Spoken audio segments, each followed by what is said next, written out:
TikTok, time to rock. Good evening, good morning, good afternoon to everyone who's watching from all over the world. This is This Week in Jihad.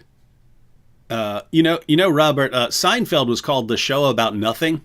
You ever hear that? It's called The Show About Nothing. That's kind of what I feel our show is like, because it's about jihad, but jihad is just this imaginary thing.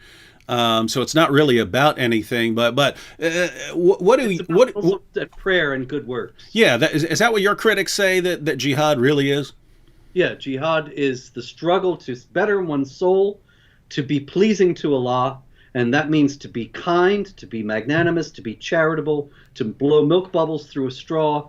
All these things are jihad. And why would you be against that? What's wrong with you, man? It's you know what it is, David? It's just plain Islamophobia, racism, bigotry, white supremacism. Pretty much every negative thing that you can imagine is all wrapped up in tracking jihad activity. It must be because, I've got those old, I got some of those old My Jihad banners pulled up. You remember these? Yeah, Council on American Islamic Relations ad campaign. Yeah. Let me get some of these up. We'll see what jihad really is, Robert. Not all the nonsense from the Quran and the Hadith and the Sirah and the Tafsir that you keep spouting. We'll find out from the Council on American Islamic Relations. Here I have it right here. It says, see, Robert, it says right here, my jihad is to never settle short of my best effort. What's yours? See, that's what jihad is. And then we've got below that, we've got my jihad is to not judge people by their cover, unlike Robert Spencer, who always judges terrorists by the claims they actually make and the sources they actually quote, just like a racist. And then my jihad is to build friendships across the aisle. That's weird because some people say that Surah 5, verse 51 specifically says, don't be friends with Jews and Christians. And then, of course, according to 328, it's you don't be friends with the unbelievers unless it's to deceive them. And so whoever does that has nothing to do with the law. So the stakes are very high. Yes. You can't go and have a friend who's an unbeliever and think Allah's going to forgive that. Forget it. Yeah, so it's good that we've got some people correcting Allah and Muhammad here. And then we've got my jihad is to stay fit despite my busy schedule. And she's serious because she's in a hijab and she's got like 5 pounds of weight there. So 5 pounds. That's going to do it. Yeah, it looks plastic to me. But so following this, Robert, I can't figure out why you'd object. So my dentist told me to start using a water flosser. So, you know what these are? It's like got a little reservoir of water that you fill up, and then it's got this little hose, and it's got a motor, and it shoots water between your teeth like floss, and then it cleans your teeth just like you're at the dentist's office. So I'm not used to using that, so it's actually a struggle. It's a struggle to use that thing. And so that's my jihad, Robert. What's yours? Well, David, my jihad is actually the struggle to keep this office clean. You might notice on the back shelf, there's some books stacked up there, not properly filed away on the shelves. My jihad is to try to stem the endless tide of dust and clutter that always seems to encroach in this office and to keep it tidy for Allah. Yeah, and so you're waging jihad on dust, and I'm waging jihad on plaque. So we are together. We're jihadis, man. That's right. Ibrahim Hooper would be proud. We are jihadis. All right. Well, believe it or not, Robert, there are some people who have a slightly different understanding of jihad. They think it's something more than this, peaceful internal struggle to lift weights and floss and dust. So those people, we call them misunderstanders of Islam. Nevertheless, even though they're misunderstanding their religion, they keep misunderstanding it in the same way all around the world. And so no matter how many shows we have and we think we've finally reached the end of it, there's still always more. So has anything happened since when did we go live? Like It last was Thursday or Friday, something? wasn't it? Friday. So it's not even a full week. This is like That's right. This part is of a week of half jihad. week. Okay. Has anything happened in these 5 days? Unfortunately, the jihadis have been quite busy. As a matter of fact, David, you know, at Jihad Watch, I track jihad activity all around the world, and I have categories, all kinds of subject categories, so people can look at all the old posts about various issues, and also country by country. So, for example, you can go to the Germany category and see all the jihad in Germany going back to 2003. But just this half week, David, for the very first time in quite a while, I've added a new country to the category list, and that is the West African nation of Benin, which has up to now, since 2003, since I've been tracking jihad activity, has been jihad free. Well, yeah, I can say I don't think I've ever heard any news at all from Benin. So There you go. But this week, they joined the ranks of countries that have been hit by jihad activity, and that was an attack at on park rangers, an ambush at W National Park, which is a national park in Benin. Jihadis set landmines to hit a patrol of park rangers. They murdered 8 people that included soldiers, park rangers, and a French instructor. No group has claimed responsibility for the attack, but authorities believe that this is Al-Qaeda and Islamic State activity spreading over from other West African countries, most notably Nigeria. well, sadly, those jihadis didn't watch our show and find out that jihad is really flossing and dusting. That's right. They should have known, but they did not, and the misunderstanders swept down from Nigeria and the surrounding areas, and now they've spread into Benin because, of course, you know, Muhammad, the Prophet of Islam, was the foremost misunderstander of Islam and jihad, and he said, I have been commanded to fight against people until they confess that there is no God but Allah, and I am his messenger, and when they do, their lives and property will be safe from me, implying thereby that their lives and property are not safe if they don't confess Islam. And Muhammad, when he says he's been commanded to fight people until they say there's no God but Allah and he's their prophet, you point out rightly that he is the supreme misunderstander of Islam, but he's misunderstanding verses of the Quran like Surah 9:29, fight those who do not believe, and he doesn't realize that his God has this kind of cosmic Tourette syndrome where he keeps blurting out these things that he doesn't actually mean.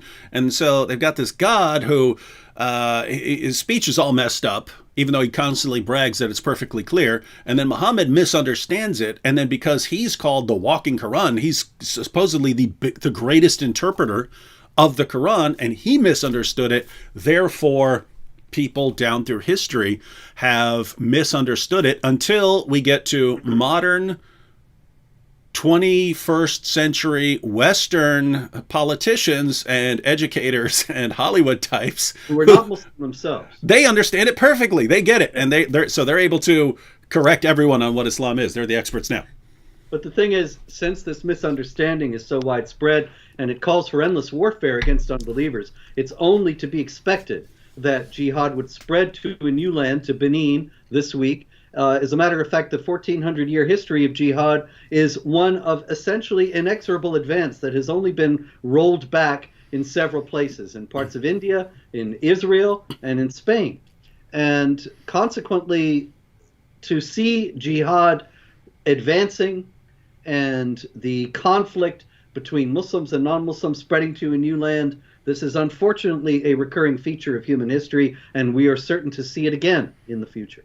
And everyone, Robert does not ask me to plug his book or his website. I'm doing that because if you want to stay up to date on what's going on in the world of jihad on a daily basis, Robert's site, jihadwatch.org, And I'll also mention the Religion of Peace website. Great sources if you want to stay up to date on a daily basis. Everything that happens, they share the info. Of course, here we do a weekly show where if you don't check daily, we'll try to keep you updated weekly. That's for things that are going on right now. But if you want the the full history, so you can see just how relentless Islam has been, the jihad has been for the past 14 centuries, get Robert's book, The History of Jihad. It is pretty terrifying. All right, well, you've covered Benin, so that's all the jihad in the world, I'm assuming. Unfortunately, there's a bit more. Gosh, I'm always wrong. We move over a little bit farther east in Africa to Burkina Faso in Central Africa, where jihadis attacked a Catholic seminary. And it's interesting to note that they burned down 2 dormitories, a classroom, and they also burned a vehicle. But above all, they broke a cross. And they said they don't want to see crosses. And when they left, they said they were going to leave, they're going to come back, and if anybody remains at this seminary, they would kill them then. So it's interesting, the focus on the cross, of course, comes from chapter 4, verse 157 of the Quran, which insists that Jesus was not killed or crucified, but it only seemed as if he was to the people who were doing it. And consequently, Jesus is going to come back, according to a hadith of Muhammad, break the cross, because it is an affront to Allah to say that one of his prophets would suffer this kind of defeat and humiliation. And so the Muslims, in anticipation of Jesus doing this, insisted that the cross be broken at this seminary in Burkina Faso. And it's weird that it looks like Muhammad, through informing people that this was all a giant hoax by Allah, and of course Muslims and eventually Jesus, they all have to undo Allah's hoax. Because keep in mind, everyone, Allah tricked everyone into believing that Jesus was crucified. It was an illusion, a miraculous illusion caused by Allah. And then everyone thought Jesus was crucified, but he wasn't. Keep in mind, everyone, why do Christians believe that Jesus died on the cross? According to the Quran, it's because Allah did a great job tricking everyone. He disguised someone else, made him look like Jesus. This other person was crucified in Jesus' place. So everyone thought it was Jesus, but it actually wasn't. Allah tricked everyone. And now Christians believe that Jesus died on the cross. Why? Because Allah tricked them. And so Allah's followers are going around smashing the cross to undo the deception of their God. So, but it's kind of hard because Allah is the best of all deceivers, and his followers are trying to undo the deception that he caused, but they're failing pretty miserably because that is ask Bart Ehrman. He says it's one of the best established facts of the ancient world is that Jesus died by crucifixion. So that's how good Allah is at deceiving people. According to some Islamic traditions, it was Judas on the cross. Mm-hmm. Made to look like Jesus. Yeah, notice, by the way, Robert, that would be notice the complete. This is, if you, for you atheists out there, this is what should make you start wondering if this is actually demonic, right? Because it is a perfect gospel reversal, right? In Christianity, the innocent Jesus dies on behalf of guilty sinners, and Islam just completely reverses it and has the guilty Judas die on behalf of the innocent Jesus. We're told false prophets are coming and they're going to corrupt the gospel. And then you see Islam come and it just completely twists it into that mess. And then you've got Allah bragging about being the best of deceivers for tricking everyone. It's like wild stuff here. All right. Glad I got that off my chest. Okay, that's it for Africa for this week. Then we go to Pakistan. Pakistan. Pakistan this week. In Punjab, an angry mob attacked and injured a Shiite Islamic scholar. Of course, the mob was Sunni, over the alleged burning of the pages of an Islamic book. About a dozen people armed with sticks, bricks, and other objects surrounded his house and accused him of blasphemy. But the police were able to arrive in time to save him. He is now in an undisclosed location. Blasphemy, of course, is a capital offense in Pakistan, and even if you were acquitted, you are liable, even on the basis of the accusation alone, to be killed by an angry mob. But the police in this case acted quickly. In Pakistan also. Yeah, I'm thinking I have heard multiple stories out of Pakistan this week. Yeah, I got let's see, 1, 2, 3, 4. So this is the second one. Valentine's Day was what? Monday. And it was forbidden in Pakistan. Qaid-e-Azam University in Islamabad said that it was absolutely forbidden, and that all female students had to wear black burqas on February 14th specifically, and keep 6 meters apart from boys. All boys and girls must not come within 6 meters of each other, not because of COVID, but so that they don't commit Valentine's Day. This is, of course, in large part because St. Valentine's Day is a Christian observance. St. Valentine was a Christian saint, is a Christian saint, I should say, and the idea that of his connection with love and romance comes out of legend, but nonetheless, in Islamic lands like Pakistan, it's considered to be a Christian celebration, and because the Christians are the most vile of created beings, as the Quran says, there is not to be any kind of Christian observance in an Islamic land. Meanwhile, also in Pakistan, we have the stoning to death of a mentally ill man, Mushtaq Ahmed, 41 years old. This was last Saturday evening. He was accused of burning a Quran inside a mosque. But the Munawar Gujar, the police chief of the area, said the ill-fated man has been mentally unstable for the last 15 years. And according to his family, often went missing from home for days, begging and eating whatever he could find. So if it's even true that he set fire to the Quran in a mosque, he has to be understood as not being in control of his faculties, because that's, of course, instant death in Pakistan, and that's what he got. He was stoned to death right at that time.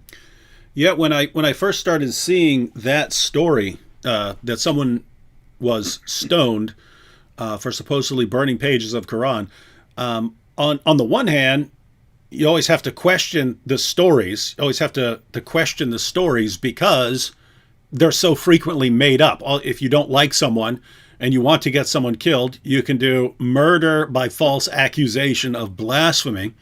So always a possibility, seems to be very common. I also had to start wondering if this guy actually burned pages of the Quran in a mosque, if there's something now called suicide by blasphemy. Like in the United States, there are people who commit suicide by cop, meaning if you want to commit suicide, just grab a gun and it doesn't have to be loaded or anything. You just point it in the direction of some police and you get killed, and people can commit suicide that way if they want. And so there could be suicide by blasphemy. But then, as more came out, this guy was a, mentally ill, homeless person just wandering the streets and so on. So even if he did, wow. I mean, they stoned this guy to death, and there are videos, and that's kind of the rough part. Is it's you have Imran Khan and so on, and these guys keep saying that Islam does not tolerate this, and yet the people who carry out these attacks, they record themselves doing it, and then they post their videos on social media. They are clearly proud of what they're doing. They want people to know it, and they're obviously not too concerned about the repercussions for killing a blasphemer. And so that's the sad state of affairs in the Sharia-compliant hellhole we know as Pakistan. The other story out of Pakistan is a bit different. It is Ambassador Amir Khan, Pakistan's deputy permanent representative to the United Nations, speaking last Tuesday at the UN Alliance of Civilization meeting. He spoke about a particularly alarming trend, the global resurgence in Islamophobia. And what he wants, of course, are Western governments to restrict criticism of Islam and to criminalize it. And that's what he means by fighting Islamophobia. But of course, if he really wanted to end anybody being suspicious of Islam or disliking Islam, then he could fight against jihad terrorism. And once that was gone, and Sharia oppression of women and others, then nobody would have any problem with Islam at all, and there would be no Islamophobia. But somehow that option never gets broached. It's only the clamping down of the freedom of speech in the West that is considered to be the remedy for so-called Islamophobia. Mm-hmm. Yeah, that's that's the other reason our atheist friends should start thinking there's something demonic going on. I always have to think there's no way people are this stupid. You can't be as stupid as we're being with respect to this, unless there's just, gosh, some demonic spiritual forces. I can't explain it any other way. So yeah, all right. I think you got a point there. Well, are we done with jihad? You covered Africa. You know, not only are we not done with jihad, David. Don't tell me we're not done with Pakistan. No, we're done with Pakistan, I believe. Yeah, I don't have any more Pakistan. But I did say a few minutes ago we were done with Africa. I overlooked this story out of Somalia. Crowded restaurant in the commercial city of Bosaso.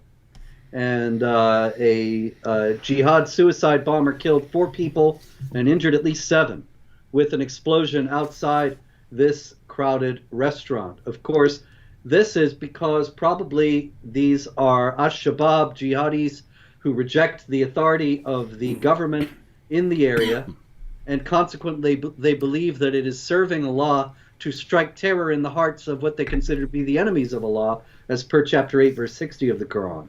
And so they do things like strike where people are congregating, having a good time, and then suddenly the terror descends. It seems remarkable to me that anybody would think this is something that would be divinely commanded, but there we are. Yeah, and you've got people saying it's divinely commanded, and then even the people who don't believe it's divinely commanded think it's the greatest thing in the world. Yes, and that it must not be criticized. Yeah, go ahead. I mean, seriously, how does this become such an important political issue? U.S. Congress, the Canadian government, governments around the world, what are they concerned with? Whatever else happens, we have to stop people from criticizing all this jihad and sex with little girls. We have to stop people from talking about that. Bunch of morons.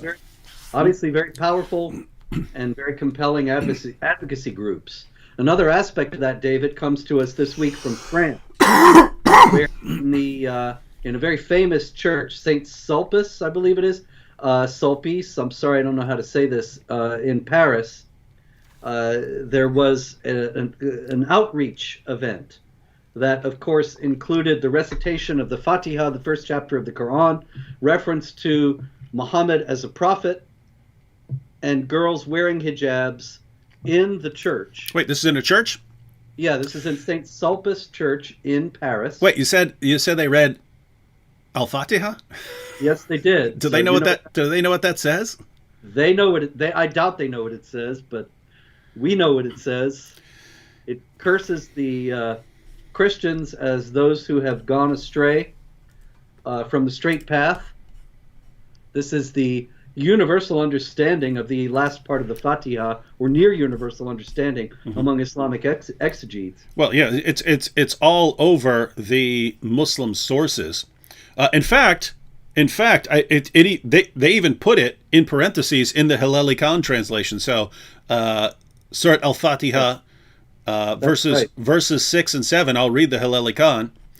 Guide us to the straight way, the way of those on whom you have bestowed your grace, not the way of those who earned your anger, such as the Jews, nor of those who went astray, such as the Christians.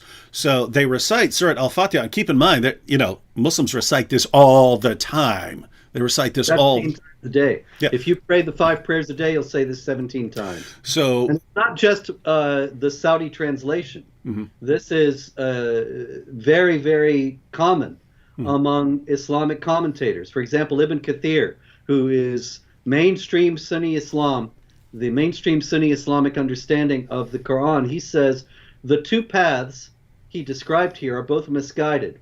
The paths are of the Christians and the Jews, a fact that the believers should be aware of, so he avoids them. The path of the believers is knowledge of the truth and abiding by it. In comparison, the Jews abandoned practicing the religion, while the Christians lost the true knowledge. This is why anger descended upon the Jews, while being described as led astray is more appropriate of the Christians. This is also echoed in the Tafsir al-Jalalain and many others. I've got it all quoted in the Critical Quran, coming soon. And so, let me see if I got this straight, Robert. There's this Islamic prayer, which they recite over and over again. And it says, where they pray, don't make us like those who earned your anger, or upon whom the people on whom is wrath, or nor of those who went astray. And according to the commentators, according to the Muslim sources going back to the time of Muhammad, these were phrases that referred to groups. Those upon whom is wrath was basically another title for the Jews, and those who went astray is a title for the Christians. And so you've got Christians, and I've heard this story over and over again, Christians inviting the Islamic, to show their solidarity, come into our church and recite your prayers. And they come in and they're reciting prayers saying, oh Allah, don't make us like the Jews, and don't make us like these Christians who are astray. And the Christians hear and go, wow, what lovely Arabic. It's so lovely, so lovely. Yeah, and also, of course, it must be noted that these outreach events are always all one-sided. Yep. I've never seen an event where in a mosque, Christians or Jews are invited to stand up and pray their prayers in the mosque alongside the Muslims. This only happens in churches and synagogues, and all the outreach is always one way. Now, that's not an accident, because the great Muslim Brotherhood theorist and scholar of the Quran, Sayyid Qutb, he said, it has to be understood that we must build bridges to the unbelievers, but these bridges are only one-way bridges. They are only to bring the unbelievers into Islam, not to engage in some kind of genuine dialogue. Hey, wait a second. Building bridges?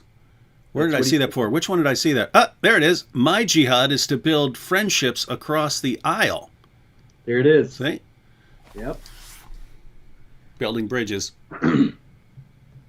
Also in France, the French government announced on Monday that they were no longer going to fight against Al-Qaeda in Mali, in West Africa.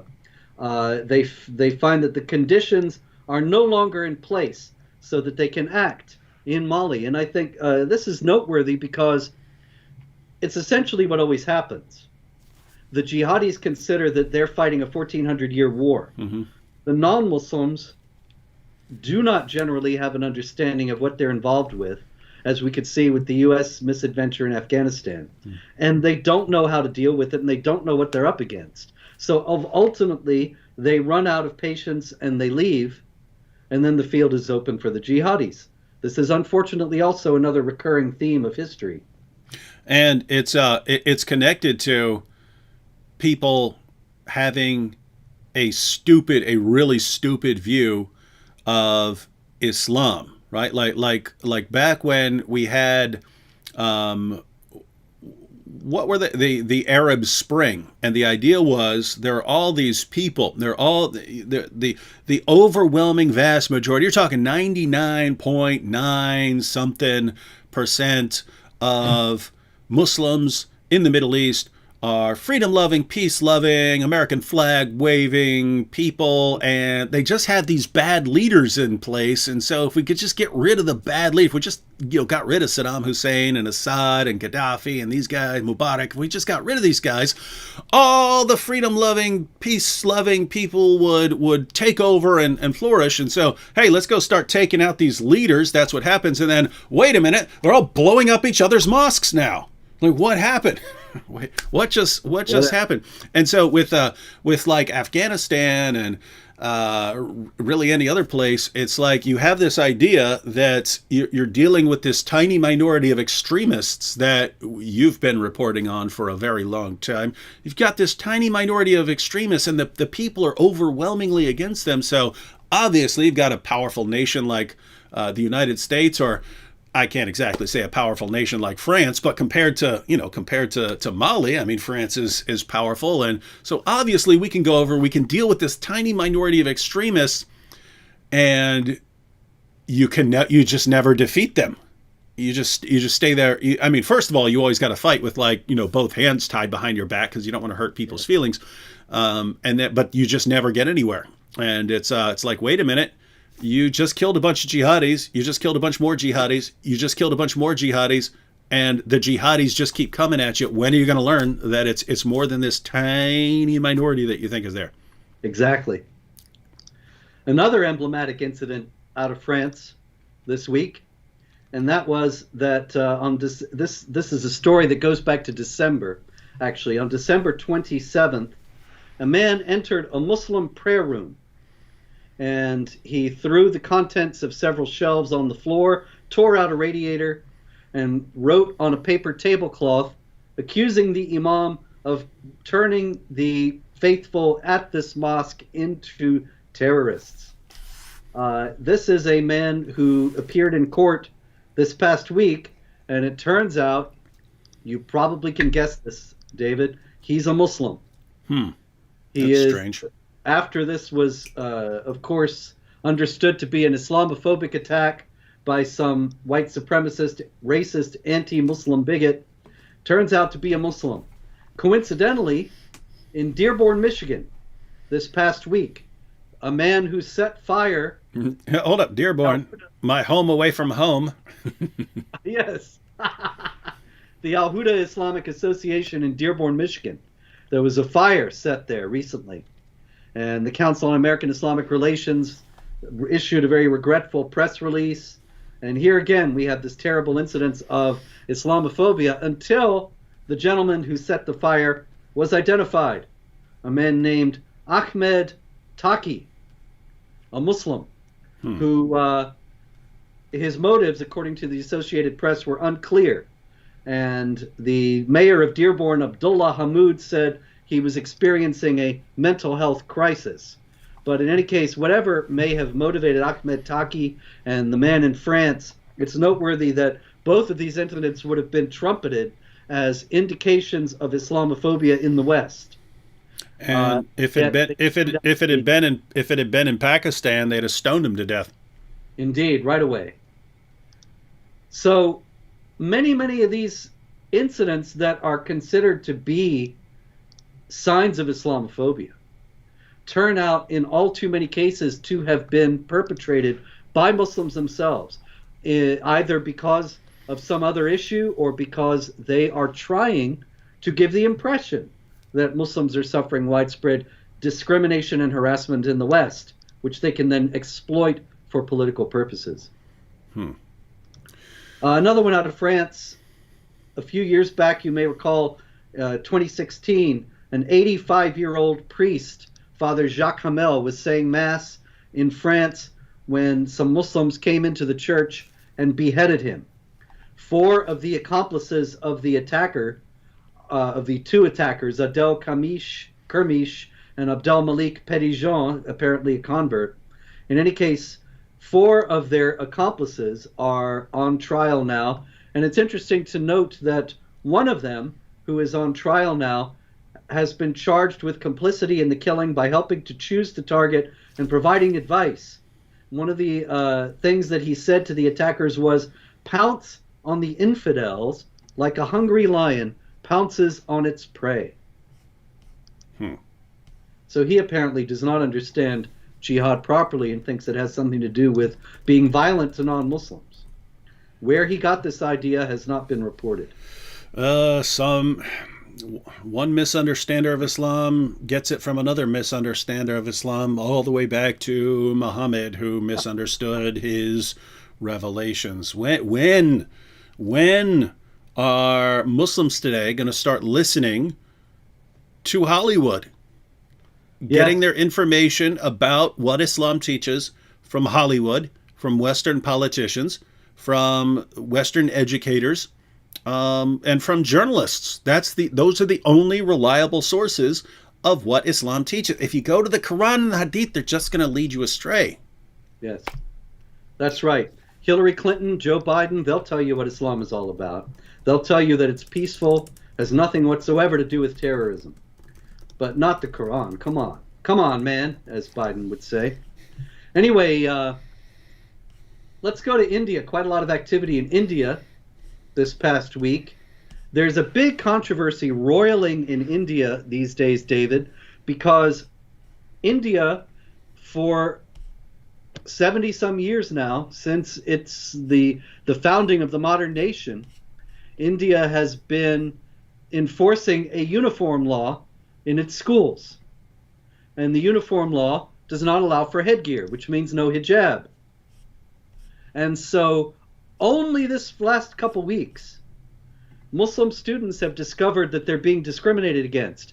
After not wearing the hijab in Indian schools for 70 years, suddenly it's an intolerable case of discrimination. And it's been very interesting how this has been dealt with. In one school, a protest turned violent. Pro-hijab protesters hurled bombs at a school in Murshidabad. 18 students were arrested. Meanwhile, a Muslim girl actually, who does not wear the hijab and made it known that she did not want to wear the hijab, has been barraged with death threats. Her name is Arusa Parvez, and one of them even said she has not covered herself. She should be beheaded. And of course, you know that, as we discussed last week, she's made herself an unbeliever by rejecting the guidance of Allah and Muhammad, and consequently, the Quran says in chapter 47, verse 4, when you meet the unbelievers, strike the necks. Another mob stabbed a man for an anti-hijab post on social media. Another mob stoned police. A third mob attacked a 60-year-old woman. And meanwhile, a prominent Muslim politician, Zamir Ahmed, he explained that the hijab was absolutely necessary because women who did not wear the hijab were creating a high rape rate.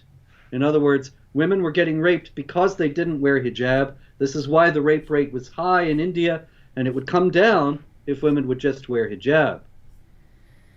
Yeah, well, that does seem to fit with what the Quran says. Exactly. Chapter 33, verse 59, women should cover themselves so they're not molested, which seems to give a license to molest women who are not covered, as we have seen so frequently in Europe over the last few years. That's what it sounds like. So that's India for now, David. Yeah, and it's a situation where I certainly don't like. I'm not a fan of governments telling people what they can wear and not wear. If schools have clear in situations which we've talked about before, like people complaining about Islamophobia when a roller coaster has a ride against wearing something on your head because it can rip your head off, or possibly if it's blowing in the wind can fly off and land on the track and derail something and so on. But they would still cry Islamophobia when someone's saying, "Hey, you can't wear Islamic headgear or any other headgear on the track." So you've got that's a case where I'm clearly on board. You've got things like the burqa and so on, where, gosh, I really don't like governments telling people what they can wear or what they have to take off. On the other hand, I do understand. Gosh, it could be Osama bin Laden's, greatest disciple under there for all you know. But schools, I mean, it sounds like the school had rules in place for a while, and that what now? Keep in mind, I don't know. I've heard this because when I hear that people are being told what they can wear, not wear, I'm usually on the side of the people who are being told they have to dress in a certain way, or have to take something off. But I did hear from Indians. I haven't investigated, so I would have to look into it further. Maybe some of those of you who are watching know, but I've heard that it's actually a Muslim organization that's using this to stir up a lot of hostility and resentment. Yeah.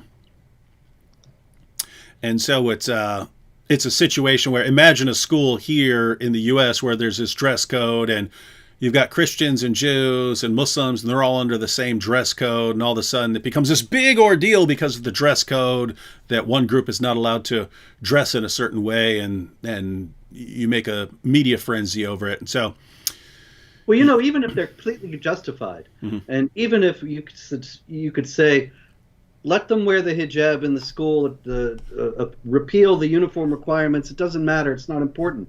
When you have the mobs resorting to violence, when the man is stabbed, when they're stoning cops, when they're throwing bombs at schools, this is not the way the people with the moral high ground ought to behave. Yeah, and so that's when it,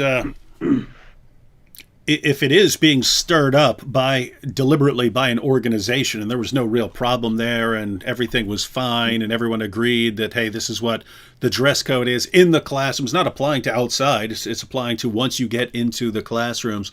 If that was not an issue and they just stirred it up into an issue deliberately to incite people to mob violence, man, that's some rough stuff going on. Yep. David, I made an error yet again. There's another Africa story that I missed. Oh, you've made a lot of errors, Robert. You keep talking about jihad, and there is no such thing. See that? But this is out of Nigeria, out of Kano State, where Sharia is enforced. The Hizbah, the Sharia police, they destroyed this past week 3,873,163 bottles of beer. While the should we count them down? They smashed them all with a bulldozer, while the crowd screamed Allahu Akbar. But I think it's noteworthy that this, of course, comes from the Quran's prohibition on alcohol and Muhammad's statement that the one who sells it, the one who buys it, the one who carries it, the one to whom it is carried is just as bad as the one who drinks it. But what's noteworthy is that the Christians protested and pointed out that they don't have a prohibition on alcohol in Christianity. And, you know, we're constantly told by Sharia adherent Islamic apologists in the West that Sharia only applies to Muslims and has nothing to do with non-Muslims. But this kind of story shows that not to be the case. Yeah, it's always everyone else who has to adapt to the Islamic rules, and never the reverse. I'm sorry, I just wanted to read a comment real quick. Yes, sir. From Zuhair's student here. So Zuhair's student has said, Joshua, he's responding to someone here, Joshua, I have myself seen in Quran and realized how much Allah loves humans, irrespective of anything. So Zuhair says that's fiction. That in the Quran, he's read in the Quran, he's seen in the Quran how much Allah loves humans, irrespective of anything. I'd like to see a verse to that effect. Yeah, I've actually got some verses, Robert. Yeah. I've got a few. Let me read for you a few verses, Zuhair, and you can quote all the verses that overwhelm everything I'm about to say here. Surah 2, verse 190. Allah does not love those who exceed the limits. Surah 2, verse 276. Allah does not love any ungrateful sinner. Surah 3, verse 32. Allah does not love the unbelievers. Surah 3, verse 57, Allah does not love the unjust. Surah 4, verse 36, Allah does not love him who is proud or boastful. Surah 7, verse 31, Allah does not love the extravagant. Surah 8, verse 58, Allah does not love the treacherous. Surah 28, verse 77, Allah does not love the mischief makers. Surah 57, verse 23, Allah does not love any arrogant boaster. Now that's crazy because people like Muhammad Hijab and Ali Dawah are very arrogant boasters. So So, Zuhair, you notice, because this is very common. We hear right here. You've said it in a comment. You've said it in a comment in the chat. According to the Quran, Allah loves everyone. When we actually look at the Quran, Allah does not love the vast, overwhelming majority of people. He specifically says he has no love for unbelievers and for people who commit various kinds of sins. So the vast majority of people who've ever existed, Allah has no love for them. And yet, just by saying it, you can say the exact opposite of what Allah says, and we're supposed to take it seriously. Very, very strange, Robert.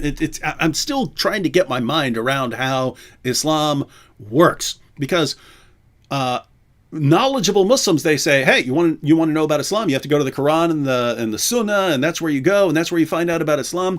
And then from Zuhair and from educators and entertainers and journalists and politicians, I hear, no. That's the opposite of what you do. You go to a bunch of westernized Muslim organizations, you go to CNN, you go to the New York Times, you go to some politicians, and they'll tell you what Islam is really like. And of course, you can go to Zuhair here, and he'll tell you that contrary to what Allah says in the Quran, he clearly loves everyone. It's more of that Tourette's. Yep, the cosmic Tourette syndrome, what Allah meant when he repeatedly said he doesn't love the vast majority of people.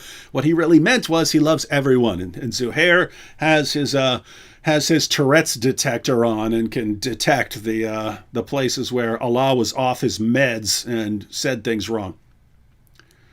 Okay, David, next we go to Bangladesh. In Bangladesh, terrible story, there were group of jihadis in a van, and they ran down 6 brothers and 1 sister.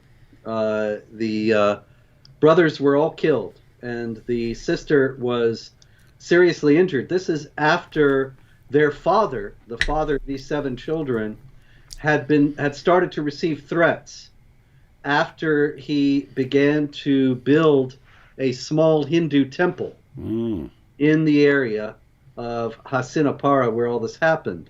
And the survivors in the family are convinced they attacked us because we wanted to build a temple. And so once again, the tolerance goes in one direction. And keep in mind, Muslims, you're in the United States, you have freedom. You want to build a mosque, you can build a mosque. But isn't it shocking that you will demand that sort of freedom, and yet in any area you control, the rules are different for other people? Well, speaking of rules being different, let's go to Italy. Italy. In Italy, there was a Bengali migrant who moved to Italy and got a job working for a woman who was in the 5th month of pregnancy. And he picked up a pair of tailor's scissors, and he said, in my country, we don't take orders from women. And he began to stab her with the tailor's scissors. I believe she has survived, but he has made it very clear that he expects, even though he is now in Italy, that Italy should abide by the Islamic mores of his home country. And it's something that I say at Jihad Watch quite often, David. In Muslim countries, we should conform our behavior to abide by Islamic sensibilities. And in non-Muslim countries, we should conform our behavior to abide by Islamic sensibilities. Everyone has to adapt to Islam. And notice that because I've seen this for many years, so they'll go about getting the same result by different methods depending on where they are. So if you're in a place like Pakistan, if you criticize Muhammad, a mob will form and they'll beat you to death or stone you to death or set you on fire or something like that. Here in the United States, where obviously we have freedom of speech, Muslims make up around 1% of the population, they'll they'll silence you in other ways, right? They'll get you banned from social media. They'll get you labeled a bigot and an Islamophobe. Anywhere you're going to speak, they'll call ahead to get you canceled. But notice, it's the exact same desire in each case. If you're saying something that we disagree with, you have to be silenced. Over here, yes, we'll just, we'll beat you to death. Over here, nah, we'll get you silenced in some other way. But either way, you have to be silenced. And for some reason, the bad people are the people who say, you're actually not going to silence me. I'm gonna speak out even more, and I'm never going to let you silence me. And then you're the bad guy. You're the bad guy if you say that. There you go. Story of my life, David. Yep. You've been on the receiving end of that one for a while. Yeah, a few others, me and a few others, we were out there way before people had any idea of cancel culture and anything. And I think that they actually honed the methods that are being used to silence dissent nowadays on critics of Islam and Sharia and the whole Islamophobia enterprise. It was sort of a dry run for what's being seen in the larger society nowadays. Yeah, and you know what's crazy? Yeah. Back when, so years ago, I was just a graduate student, and I'd started teaching and so on. After you get your master's degree, you start teaching. I'm teaching classes and so on. I actually had a student show up one day in my class and say, there's a Muslim standing outside the gate and telling people what to say about Professor Wood.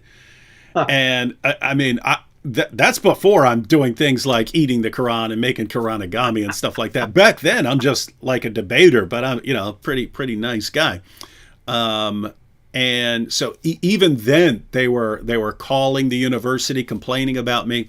And so I actually, I thought, hey, I can't do both these things. I can't pursue the route of an educator, a philosophy professor, and be criticizing Islam, because they're gonna keep harassing until I'm not able to do anything. And so I actually thought, okay, you know what? I'm going to burn every bridge, and I'll just do YouTube where they can't cancel me, right? So like universities, they'll cancel me. Everyone else will cancel me. YouTube says they're not going to ban people based on their views and so on. So I'll just go on YouTube. And now, of course, we even get cracked down on YouTube. And so it is a successful methodology. Meanwhile, in Iran,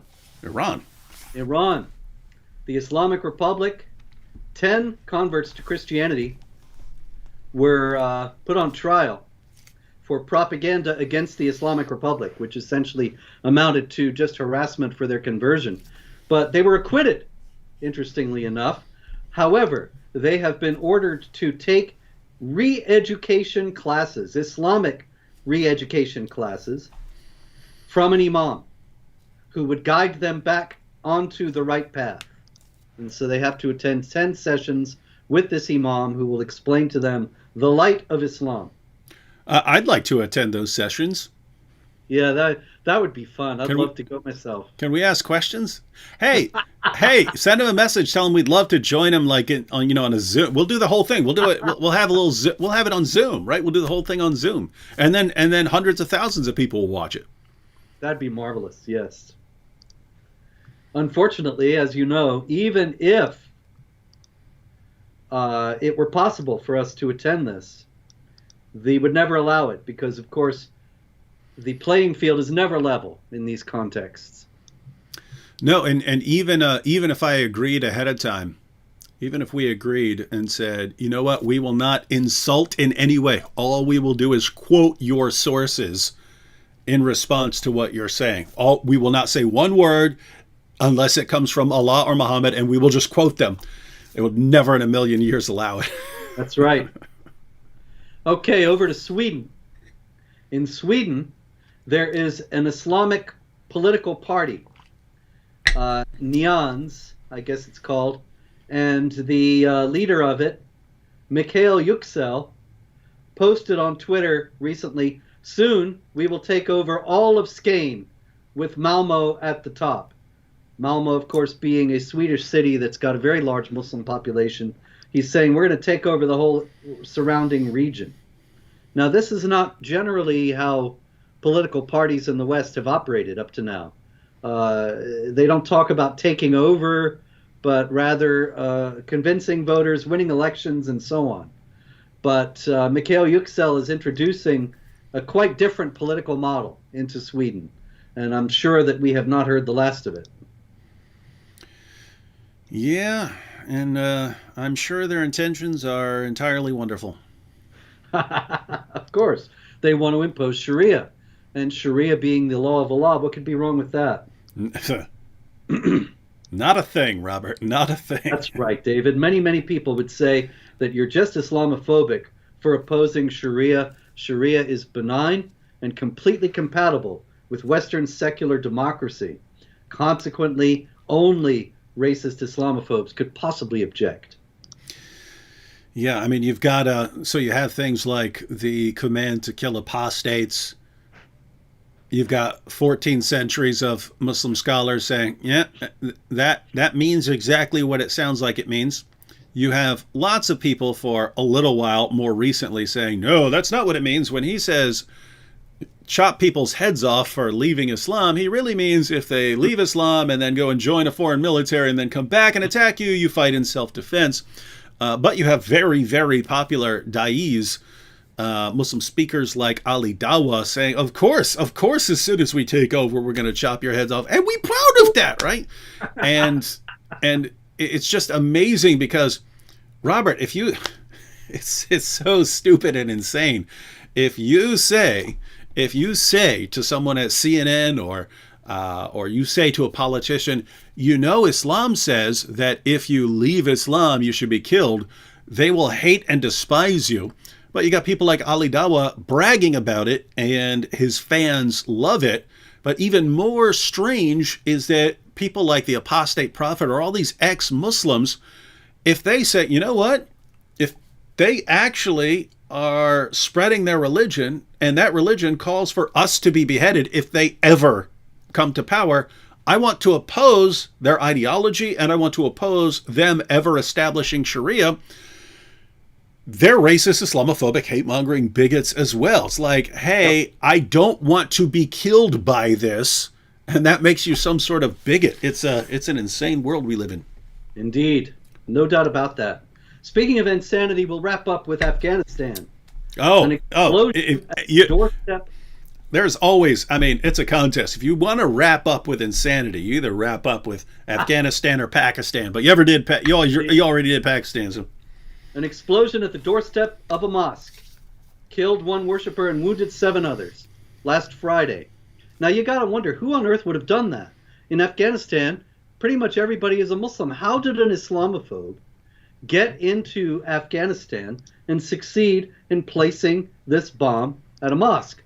But of course, the answer is it wasn't an Islamophobe at all. It was a Muslim who believed that the people in the mosque were not the right kind of Muslim and consequently were heretics or apostates and worthy to be killed. Well, there you have it, ladies and gentlemen. This week in Jihad. Let me just read one final comment here from our friend Zuhair Student, who told us that he's read the Quran, and from what he knows, what he's learned from the Quran, Allah loves everyone, in spite of the fact that Allah says as clearly as he has ever said anything that he most certainly does not love the vast majority of people who've ever lived and the vast majority of people who are in the world today. But Zuhair knows better. He's greater than Muhammad. Oh, you know? Yeah, he's greater than Muhammad. But he says, I would have left Islam a few years ago because I was having so many misunderstandings about it, then studied Islam and got back to it. Now, Zuhair, I've read 2 of your comments, the other one and this one, and I already know what you mean by I was having doubts and then I studied Islam and got back to it. What you mean by studied Islam is not you studied the Quran and you studied the Hadith and you studied the Tafsir and you studied the Sirah. That is not what you mean. You went to some lame websites and some lame YouTube videos of some horrible deceivers who gave you a bunch of nonsense to make you feel better about your religion. And that is not how you understand Islam. If you were having doubts about Islam, it's not because you were misunderstanding it. It's because you were starting to understand it. That's why you had doubts. And then so you got people to program you to see it in a completely different way. And you need to get back to that path you were on when you were starting to see it for what it really is. Go actually investigate. Now notice, what am I telling you? Go actually read the Quran. Go actually read the Hadith. Look at the problems, and then come back and tell us when you've left Islam, my friend. All right, Robert, any final words here? There's plenty more jihad. That's all I can tell you. I still have 1, 2, 3, 4, 5, 6, 7, 8, 9, 10, 11, 12, 13 more tabs open, but our time has run out.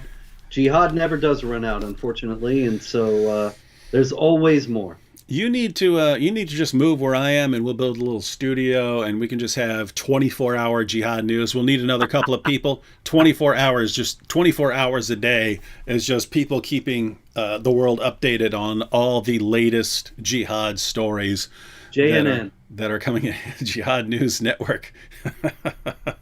All right, everyone. Well, thanks to Robert for joining us yet again. And once again, if you tuned in late, earlier I mentioned, if you want to understand the full history of jihad, get Robert's book. The link is in the description box.